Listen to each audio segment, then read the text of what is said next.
আজকে হচ্ছে আমি আর বাবাই রান্না করছি, আর মা হচ্ছে দেখো বসে আছে।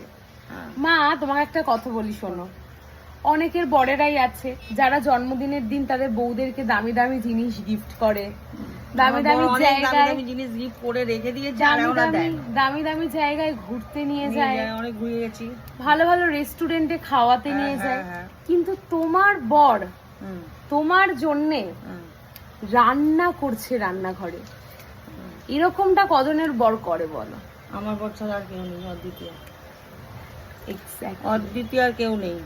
আর আমার বড় অনেক জিনিস দিয়েছে, এখন কত জিনিস দেবে। বাবাই হচ্ছে রান্নাঘরে ঢুকে রান্না করছে শুধুমাত্র আমার মায়ের জন্মদিন বলে, তাই তো ভাই?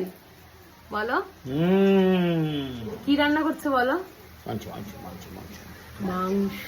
সকাল বেলাতে উঠে মাংস নিয়ে এসে মাংস রান্না করছে শুধুমাত্র মায়ের জন্মদিন বলে। মা তুমি কতটা হ্যাপি বলো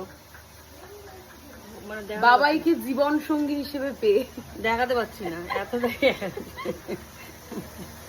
নিজে থেকে রান্না করছে, কিন্তু পুরোটা একদম দায়িত্ব নিয়ে। এখান থেকে বাবাইকে একদম সরানোই যাচ্ছে না, বাবাইকে সরানো যাচ্ছে না রান্নাঘরের সামনে থেকে।